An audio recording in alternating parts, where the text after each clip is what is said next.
Hi all, it's Ben. I'm going to discuss rolling over of puts on my previous Costco strategy that I also implement on other companies. So hopefully by the end of it, you'll get an idea of what I do and maybe you can implement it for yourself. Okay, so this is just the usual disclaimer stuff. Remember, everything I put in this video is just for educational purposes and yada yada yada. Don't blame me. I don't know what the heck I'm doing. And so let's move on. You'll remember from the previous Costco Strangle video that I did, I had 5 Strangles in a row, but I want to point out something very interesting that might be helpful to know. If you look back at after option Strangle number 3, this was the chart that I set up for option Strangle number 3. Now, if you look at the table, what I actually set up for the Strangle number 3, it was during the week of April 6th through April 9th. It was a short week because of a holiday on a Friday. I sold a covered call at 315, and then I also sold a cash covered put at 300. And those are, if you see the chart there, toward the end of the week, which was Thursday, April 9th, Costco was actually trading right around 300. And as you can see, that put me in danger of having to pick up 100 extra shares because of the put. Now on Friday, pretty much the call expired worthless because it was nowhere near 315. And if you remember, we want Costco to stay between the red and the green lines.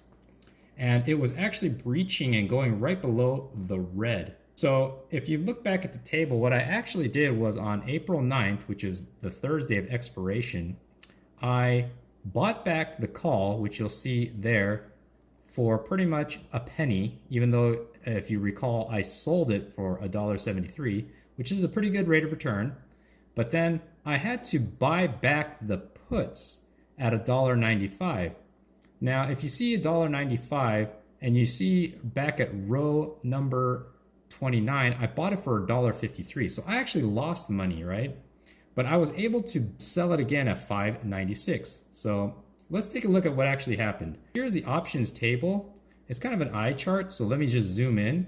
And what I did was I essentially rolled it from April 9th, and I rolled it 1 week to April 17th.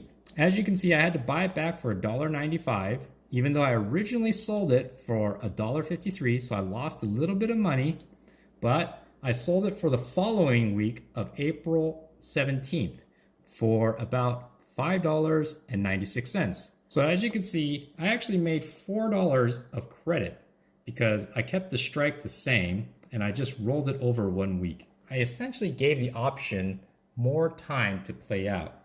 Now, I certainly could have moved the strike price down to, let's say, $2.95, and I still would have picked up, let's say, a premium between $3.60 and $4.05, which would still be more than what I paid out, which in this case was $1.95. But I decided that I was pretty confident Costco wouldn't drop below 300 or would at least stay above 300 by April 17th.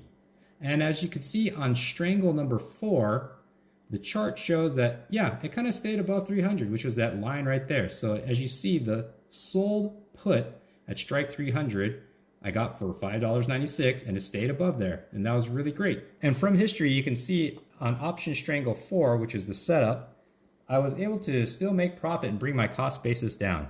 Now, since then, if you're wondering what I have been doing, you recall that the last video on the Strangle strategy, I was already doing option Strangle number 5. Since option Strangle 5, I put on another option Strangle 6 just today.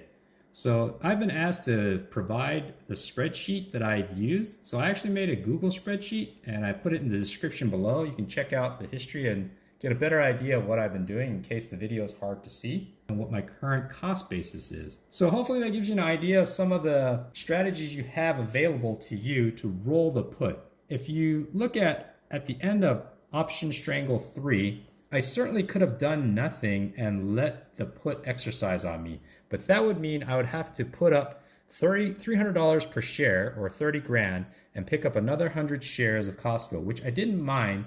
But at the time, I felt it was a little more advantageous to keep my capital more free. So that's why I rolled the put over. That way, I not only didn't have to put up $300 per share, but I actually got a credit of $4 per share. So anyways, that's kind of the strategy that I use for rolling over puts. The same thing would happen if you tried to roll over a covered call. But that's a discussion for a different video.